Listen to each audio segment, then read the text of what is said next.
Thank you for attending an event dedicated to providing equine therapy and helping others overcome various challenges. Everyone here has the opportunity to receive the greatest gift of all, something far greater than a fancy car or a big paycheck. To make a difference in a life. When an educator or a therapist helps someone to get a happier and healthier and more productive lifestyle, not only does that person benefit, but we all benefit as a whole. To open, I'd like to ask a little question. Does anybody know the one thing that we are all able to do well? Anybody? Eat. Eat. I like that. What is that? Anything. Smile. Smile. Love. Love. Care for others. Care for others. These are all great answers. But I'll tell you what I'm looking for tonight. We are all capable of being ourselves well. Well, in fact, there is nobody that is more capable of being you than you. So the point is, do not try to be someone else but yourself. Let me ask you another question. Does anybody know what the best and the biggest motivator is for each and every one of us? Take a guess. Can't hear you. Ourselves. Money. Money.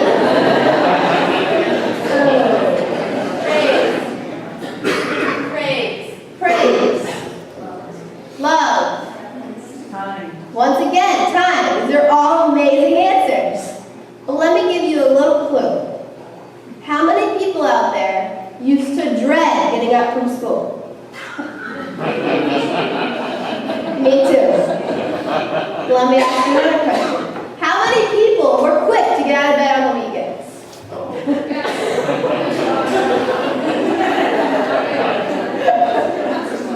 The best motivator is doing something we love and are passionate for. When we are doing something we enjoy and have passion for, we are going to do it well. Let me give you an example. Right now, I have a history paper to write and a solar car to design. I am so excited for the solar car. Now the history paper, not so much. Oftentimes on the surface, we do not always look like we have what it takes to pursue the things we are passionate about. Let's take me with my riding. If I were lined up with 10 other kids, based only on appearance, you probably would not select me to be your top rider. Nothing drives me more crazy than when someone discourages someone's dreams. When I grew up, riding was tough. Many would have discouraged me from riding. But I had a dream to be an amazing rider. Nothing was going to stop me because I was passionate about my riding. If someone has a dream and is serious about them, let them pursue it. No matter what challenges they may face, if it is important enough to them, they will find a way to overcome them. So, I have another question. Because this isn't going to be easy for you guys. What is your job as a therapeutic counselor? To help people meet their dreams. To help people meet their dreams. To encourage everyone to try. To encourage everyone to try. To meet success. To meet success. To be in attendance. Be in attendance. Be independent. Be independent. I'm frequently told that I inspire people. I suspect this is why I was invited here to talk this evening. It makes me feel good that I have this impact on people, and it makes me feel good that you do too. Speaking from my own experience, as a happy kid on an amazing journey, if I had to list a few things that have contributed to this amazing journey that I've been on with my horses, I would say 5 things. Acceptance, problem solving, creativity, passion, and always keeping it fun. I would like to talk about each of these. Let's start with acceptance. Horses have given me the best gift that you can give someone, the gift of unconditional acceptance. As with any gift, We can choose to appreciate it, or we can choose to abuse it. I greatly appreciate my horses. Every day I strive to be the best I can be for them, and in return, they're the best they can be for me. They could care less whether I was tall, short, black, or white. They did not see that I was born with one hand, but they do see that I am kind and eager to understand them. Working with horses is authenticity at its best, because they don't judge us by what we're wearing. They judge us by our energy and intentions. I've never asked my horses to be something that they weren't meant to be. It was staying true to my horses and my horses staying true to me that opened doors to my rather unique journey. When they asked me to speak at this conference, I was specifically asked to speak about my journey and the experiences I've had. And some of them are quite interesting. This is a great time to talk a little about these. I want to start by my favorite pony, Toby. When I was 4, we were driving home from a horse auction. My mom and dad and I. My mom was asleep, and my dad was awake, driving our good old truck. And my dad saw a sign for a horse auction. Well, he woke up my mom. Big mistake. My mom convinced my dad that we needed to stop, of course. As we were walking down the aisle of this good old Virginia horse auction, we saw a somewhat homely-looking POA with a big eye. Well, he knocked the bucket down off the wall and stood up on it. Of course, this caught my mom's attention. And you probably know the rest of the story. My mom said, "Honey, I'm buying that pony." He said, "Oh, goodness, another pony." Well, 2 hours later, $800 poorer, we were back on the road, harnessed pony, cart, tack, and all. That pony was Toby. From that moment forward, that pony named Toby was my pony. Toby wasn't the prettiest pony, or necessarily the easiest pony. He wasn't a mean pony, but he was kind of like the irritating little brother that didn't like to work. As I tried to learn to jump on him, I found myself going over more jumps by myself.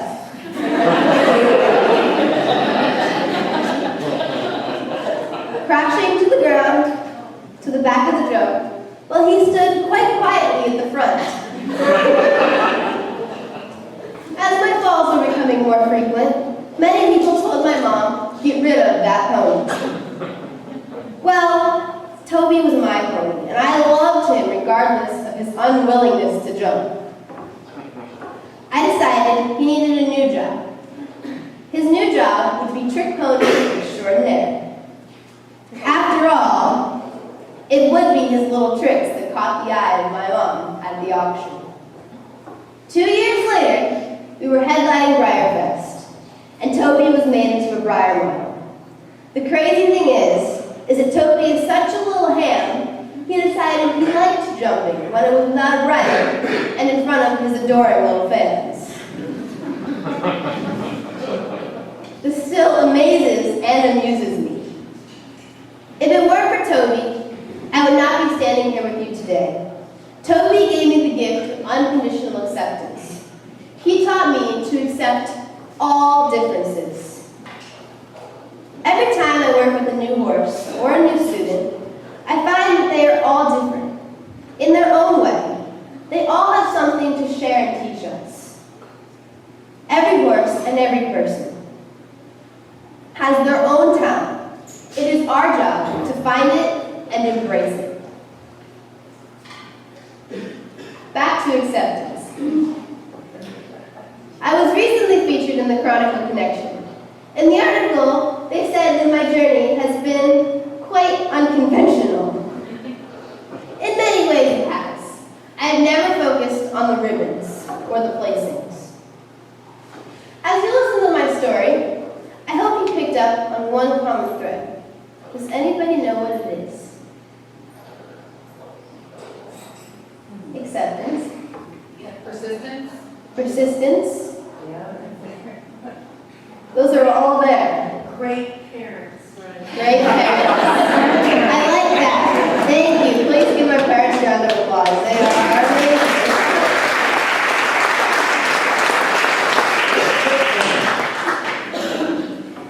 I have always stayed true to my horses. There are many times that people questioned our choices regarding the horses I was with and the horses I was riding. Just like Toby. I embrace what I feel my horses like to do and can do well, just like in the case of Toby. Changing his job from a hunter pony to trick pony. I also don't ask things of my horses that I don't think is in their best interest. Staying true to myself is what time and time again has opened doors for me. Luckily, I have been taught to accept myself and believe in myself. I have been known to make decisions that others would consider unwise. Some would say I'm a risk taker, but I'm not a risk taker. I believe in my ability to break it down, keep it simple, and work it out. The point is for all of us to learn to accept and celebrate what makes us different and what makes others different. So let's move on. This brings me to my next key point, problem solving. I am a problem solver. How do you problem solve? Task analysis. Task analysis, big word. Seek help. Seek help. Define the problem. Break it down. Define the problem. Sorry. Break it down. Break it down. That's exactly what I'm looking for. Problem solving is really very easy. You take something tough and you break it down into little steps. You just keep breaking it down until the steps get small enough for you to take. When you see the top of a mountain, it seems... My family is laughing at me because I have been working on this word for the past week. Okay, here we go. Insurmountable.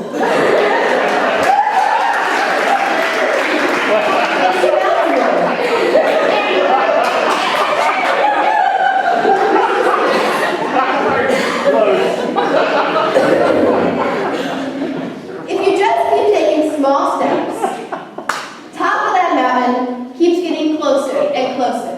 And before you know it, you're staking a flag at the top. The point is, yes, it can be a challenging journey, but we all have the opportunity to choose to take the steps, the small steps that make it happen. Some may say, how do I break it down? For each person, the way in which you break something down depends on the challenge you need to overcome. This takes me to my next key point, creativity. I'm going to make this really simple. Think outside the box. Don't be afraid to be different.